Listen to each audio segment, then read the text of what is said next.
Antes de a verdade ser defendida, ou ser posta no papel, na forma de um conceito, na forma de uma proposição, na forma de uma assertiva, ela acontece dentro do homem.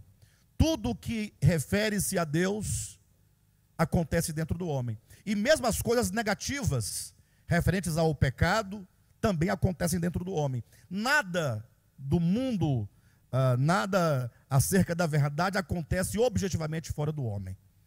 Quando Jesus disse que nada há fora do homem que entrando nele possa contaminá-lo, ele está dizendo que tudo acontece aqui dentro.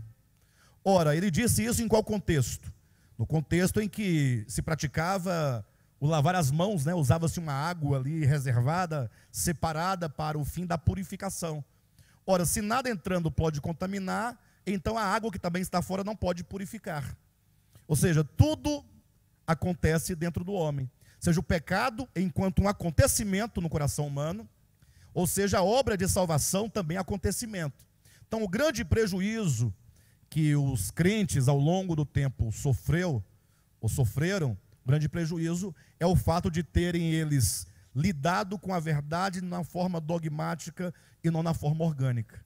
Por isso que já há alguns anos o Ministério de Volta à Palavra tem chamado a atenção para as verdades bíblicas enquanto acontecimento. Ou seja, nós vamos demonstrando que cada verdade, ela é um fato dentro de nós. E nós conseguimos identificar essa verdade na medida que nós entendemos o processo dessa verdade enquanto acontecimento em nós. Enquanto se defende apenas um dogma, aí você vai encontrar um grupo que vai defender um grupo de dogmas, e aquilo eles acham que é a verdade, por mais que tenha alguma relação com a verdade objetiva, aqueles conceitos não são capazes de alterar o coração humano. Esta é a grande razão porque ficamos tanto tempo defendendo uma causa e no final não vemos muito resultado, Você defende 20 anos defendendo a salvação pela fé, Depois de 20 anos, depois de tanta defesa desse tema, quanto que ela operou em você? É a pergunta que se faz. Aí você percebe que você talvez acumulou um grande pecúlio de conhecimento acerca do tema, mas efetivamente experimentou quase nada. Você se descobre depois de 20 anos ainda tão orgulhoso como antes, ainda tão arrogante quanto antes, ainda tão egoísta como antes, ainda tão impuro quanto antes. Ou seja, não há muita mudança real. Então tem o problema da verdade enquanto dogma. Ainda mais quando o dogma também é passado de maneira equivocada.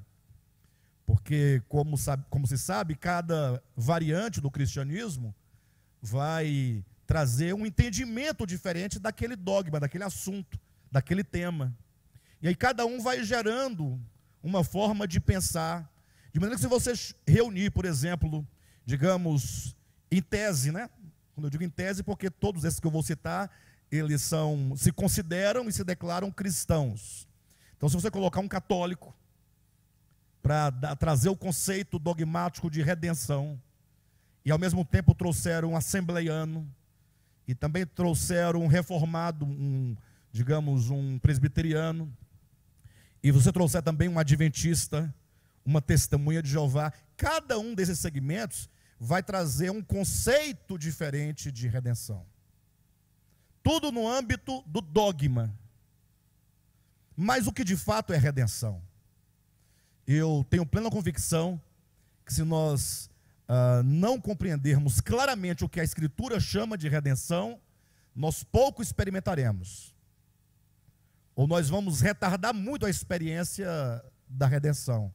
Então, como dizíamos semana passada, né, baseado aqui no qual temos a redenção, capítulo 1, versículo 7 de Efésios, começamos a demonstrar que a redenção, isso foi dito semana passada, os irmãos podem verificar na mensagem que foi postada, o mistério da redenção, hoje é continuidade. Nós demonstramos que a ideia de redenção não é uma ideia do cristianismo, ou não é exclusiva do cristianismo. A ideia de redenção é uma ideia do homem sobre a terra em todos os tempos. Todos falaram de redenção, e até hoje todos falam de redenção. Inclusive eu conheço um ateu que se declara ateu, que em toda palestra que ele fala, ele está falando sobre redenção.